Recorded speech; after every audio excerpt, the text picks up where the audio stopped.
What is going on, everybody? Welcome back to the Civilization 5 Old World AI only game. We continue to push on with the turns and see what happens. It's quieting down a bit. We do seem like it seems like Morocco run a great race. I think this episode might be a tough one for anyone rooting for the Moroccans. We'll keep an eye on it though. But yeah, hopefully we do get some new wars. If by the end of this episode there's absolutely nothing breaks out, I'll probably skip a few turns in the break to the next episode, and then we'll come back as soon as one's declared. Obviously I'll make a note of anything significant that happens in the meantime, but as you can see there, the city of Rabat falls, and now Rome should be able to land more of that land unit army that was struggling to make the crossing. And yeah, it's probably going to spiral pretty quickly, particularly with that artillery. And I mean, Rome may have also, again, we can't see it because of the technology that I haven't given myself, but the oil could easily be somewhere like here. It doesn't show. It is weird that it doesn't show me, like, at least the building. But either way, that oil could instantly go to Rome. We don't know when it goes to them, and if it doesn't get damaged, they could easily have planes up in like 2 turns, and that again just makes it worse. But again, that oil could be anywhere, so I'm not going to promise that. But yeah, Rome should now set their sights on Casablanca. Portugal should have more luck slowly against Marrakesh, just as Morocco is driven back, although they have a load of artillery which I think can shoot over mountains. I might be going crazy. I think it can. Ethiopia and the Ottomans have ended their war, so that was going on. This was just a brave dude who was just stood here on the border. But yeah, that's over, so we'll see what Ethiopia maybe does next. I feel like they are not done in terms of fighting for some land. I know the other options aren't pretty. Like, I wouldn't go after Nubia or Congo or Zulu. So Harappa, Persia, some of those guys, that might not be the best news to hear, because Ethiopia looks pretty good at the moment. I reckon they could definitely drive Harappa out of the Arabian Peninsula. Maybe not get to India, but because there's a good air force here, but they could certainly grab this city pretty quickly, take Babylon, and then just stay out of range really of the bombers. Could happen. France, there's one of those settlers, which Japan is just... I thought Japan would hate this, and they're just like, no, we want to trade with you straight away. Thank you. Well, they might hate it, but smart idea, just easy trade route there. No one's going to be pillaging that, you would hope. And the other French settler, up there between the lakes, Amiens. Korea completes the CN Tower, another wonder for them. And Mongolia v Persia, I forgot about this war. It's going slowly. They're grinding their way through. They should probably, by the end, I said this last time, but by the end of this one, they probably should have both of these cities. Just looking at it, yeah, they should get this. Pretty sure if they put a Great War Infantry here, it could probably survive 1 turn. They should be fine. Look at this, Portugal and Morocco. How do these boats, they must have been away the whole time that the war's been going on. Like, how do they really know? And then there's Korea, who probably has a better view than me of the map, because they will be able to see all the oil. It's really weird, some of the technological eras we have going on in this game. Russia's starting to look a bit more advanced as well, which could suggest they might, maybe they're feeling it. They have anti-air guns. I don't think there's any civs on their borders with aircraft, so that's quite. There's not even any remotely close. Harappa is the nearest civ, and I guess Korea through Mongolia. But yeah, Russia is obviously well prepared and dug in. Maybe I don't know if it's like how the computer works it out, but I wonder if they're just so scared of Korea's tech advantage that they don't want to do anything. I feel like that's not likely, but because there'd be a long warning time. Korea would have to go through Mongolia first, essentially, and Mongolia, I think, obviously it'd still be Korea's favourite to win that war, but it wouldn't be easy. Mongolia's still probably a good civ. I think if they weren't between these two, they'd probably be having a better game, but that's how it works, isn't it? You can't just move you around the map. But yeah, they're doing okay. If they were in Europe, they'd be better than some of the civs there that we're still talking about. Either way, focus on Morocco, see if we get a war breakout. I know, I was going to say it's really weird because I think the Let's Play is going to catch this game in turns much quicker, which is because, one, it runs a lot faster when you can't see the whole map. Which kind of... Okay, there you go, Mongolia took some of those Persia cities. So that makes it a lot quicker, although you would think it would be slower because I have to move all the units and stuff, but it balances out. But yeah, that game's catching up really quick, and it's got longer episodes each time. It's like 50% longer, so that does help as well. But more interesting, I mean, the tech difference. I'm certainly not 80 turns away from some of these units, but I guess I'm on a lower difficulty, so that makes sense. And obviously, well, the AI's on a lower difficulty, and I'm probably even lower than that in my ability. So that would be why that is the case. But here we go. We keep focusing on this. It's probably not that time yet, but obviously, ideas for new series. I've already had a few, so it's not some suggested, some that I've got, so it's not a rush. But if you got anything you want to throw in there, then just let me know. But I'll see. I think the next Let's Play will be away from Civ, just to keep it mixed and balanced, to keep me going, cycling through the games. I don't know what it will be, but it won't be Civ. And then obviously the AI only will 99% chance to be Civ 5. We might do some mini ones on other games in between that take up less time, but that's it really. Those embargoes passed. Persia and the Ottomans both losing access to trade, which will have a big impact on this region. What is going on here? Did I miss a war breakout? I probably did.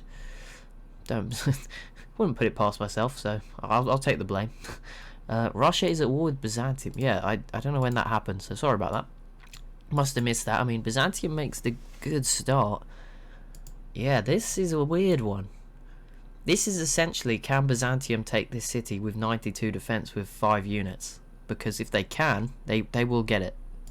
Because Russia, I mean, they could power drop over, but they cannot do anything else.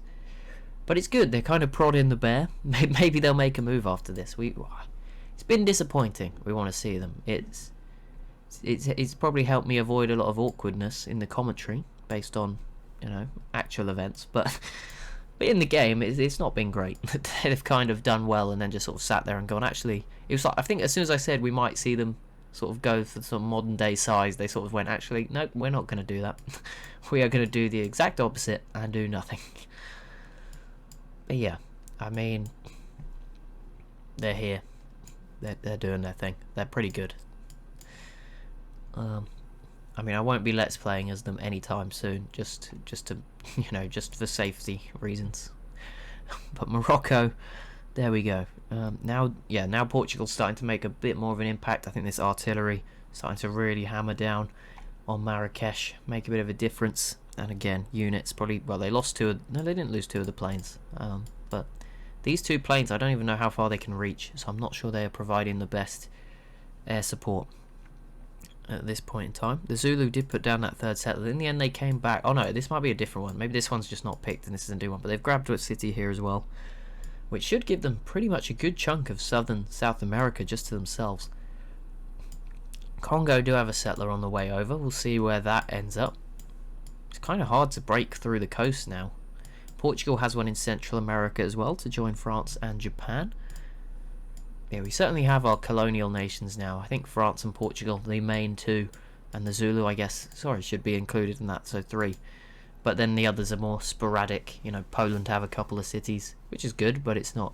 They've not really continued with it. Harappa have a huge city in terms of size. It's really grown out the borders there, giving them a big chunk of territory. But again, probably not. They don't seem too interested in adding to that. Ethiopia does have a settler now in the Pacific, which you can keep an eye on. But that's about it. I can't really see any others out here. Even Australia, the parts that people wanted have gone. India's actually here. Sorry, missed that. Uluru went to India as well. The Zulu got the southeastern portion. So yeah, Zulu definitely a colonial big nation in this game, and they're not exactly rubbish. I mean, they're not terrible. They're just, I don't think they would beat the Congo, so they're never going to declare that war. So until they get planes with oil from somewhere, or they just finally crack down on Burundi, and even then they've got to go through Ethiopia, so it's not exactly an easy gauntlet to run there. But here we go, Morocco. Looks like this will be the final few turns. Now the question is, what's going where? I mean, I would imagine Casablanca goes to Rome and Marrakesh goes to Portugal from this. I'm not sure what Germany's role in this is. They are there with 3 units, 1 at each city. If they got both cities, that would be wild. We will see how this pans out. And then obviously I don't know if anyone pushes for Fez. Rome's obviously kind of cut off by mountains. So we'll see how this goes. But yeah, this could get really messy. I am not going to look. We'll just keep it as a surprise. We'll see if Germany is, you know, if they manage to take this with the 2 riflemen, that would be amazing. But I'm assuming they're just visiting. But they could be involved, so this could get really messy and gross. But again, that's not necessarily a bad thing, because then you might see Rome go after Germany, which is bad for Germany, but again, it makes Europe that bit more interesting, because even if Rome struggles... Actually, I was going to say Rome could struggle to get to Germany. They could, because it is mountainous mostly. There is a bit of a border here and here. But obviously Hamburg, it would be wide open. Rome's hardly defending it. There is so many luxuries here. Where was this in my Let's Play? There is 7 wine tiles, like, in a line. And citrus here. That's not in my game. That's for sure. And there it is. Rome does take Casablanca, as was expected. I wasn't sure Germany... I think Germany could have snuck in. I think those riflemen are dead, so... They would have been able... I'm guessing they were at war. So that kind of sucks. It would have been really weird. If Germany had got both, it would have been funny. If they'd have got just one, it would have been kind of annoying. But if they'd managed to get 2, it would have been kind of cool. But yeah, Portugal should then get Marrakesh here. You would hope that these units should just block Rome enough. Morocco actually has infantry, which is pretty impressive. But yeah, they are getting driven back. And now you just wonder, maybe the Songhai could come in, take Fez on sort of the clean-up job. I mean, they need to do something. Like, one of these two, Songhai or Mali, needs to kind of take the other one out. Because I imagine Congo...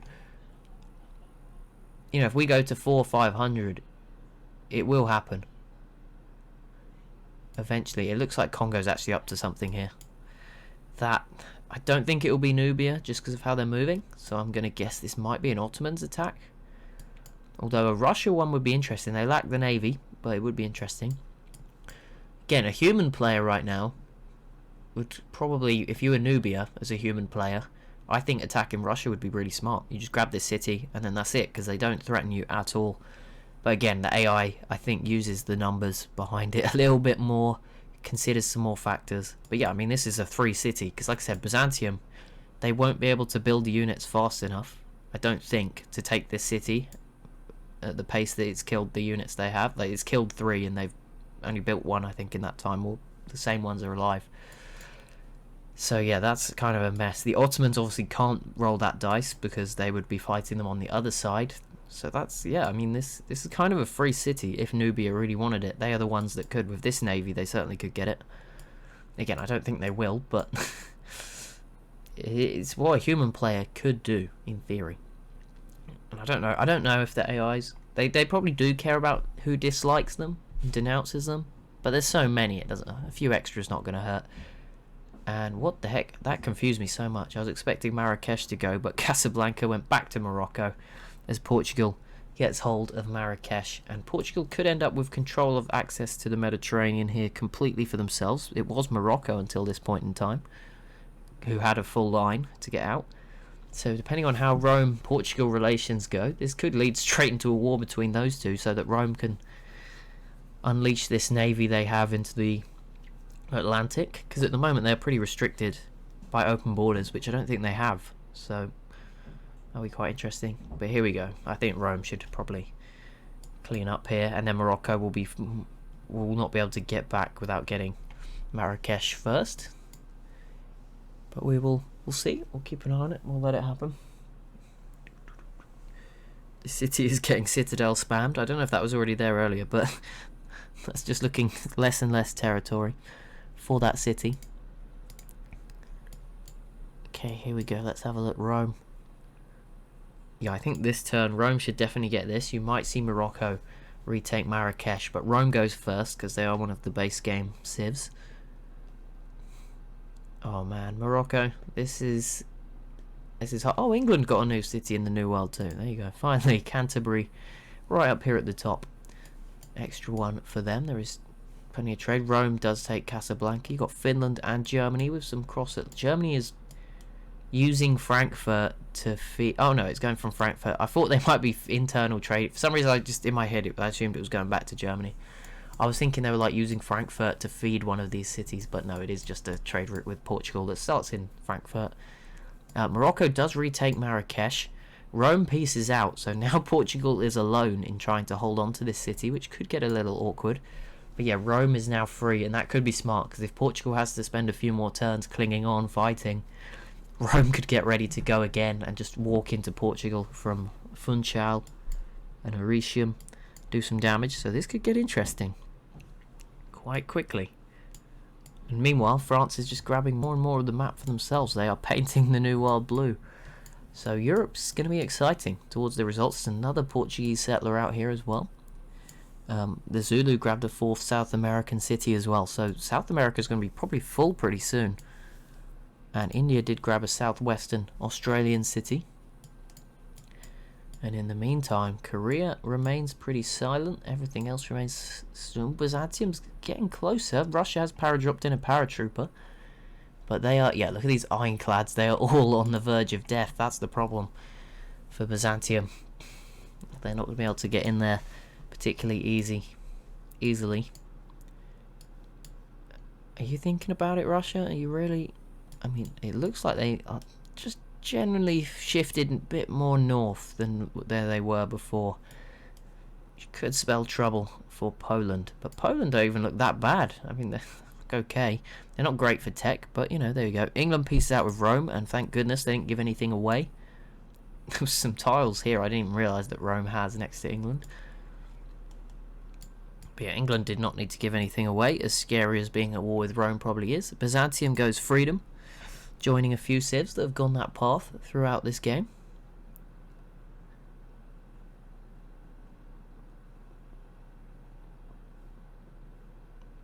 Zulu denounces Finland. Wow, that is about as far north v south in terms of, certainly in terms of capitals on this map. There's, yeah, I would imagine, yeah, Helsinki is the, my words, Helsinki is the northernmost capital, just above Mongolia's. And yeah, the Zulus is clearly the southernmost, because there's only sort of 3 or 4 civs spawning even in the southern hemisphere, and they are the lowest, so makes sense. But yeah, random denouncement. This Russia-Biz war, I don't really understand. And then Rome, yeah, Morocco should defend here. So yeah, unless something breaks out in the next 2 minutes, next few turns, I'll probably skip ahead maybe towards sort of 300. Hopefully something happens. Something gets started that we can focus on for the next episode, because yeah, it's hard, you know, to commentate when not exactly too much is happening. I don't want to go super in depth that it become, you know, looking at each individual unit, because sometimes it just boils down to nothing as well, you know, so it's not really worth going super in depth. We should just wait for the next big event in the world to break out, which is fine. Did Mongolia still not get that city in the corner? Oh, timing, that was perfection. Oh wow, well there it is. I did something cool. But yeah, Mongolia's added a couple more cities just to build a bigger wall between themselves, keeping Korea from land, at least from the rest of the world. But yeah, Korea seems pretty satisfied. I think they're just happy to ignore the rest of the world at this point, aren't they? They're just in a league of their own. They have nuclear missiles, so they're pretty much untouchable from a defending standpoint. No one threatens them, and they seem pretty happy with what they have. I mean, I'm sure if, you know, long enough time frame, they will probably go after something, but that applies to a lot of these civs.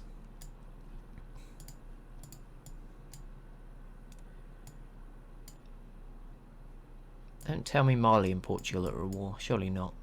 They can't be. It's a bit confused with this damaged ship, but no, they can't be. That would make no sense. But yeah, little old Morocco. They put up a great job now. They are very battered and bruised.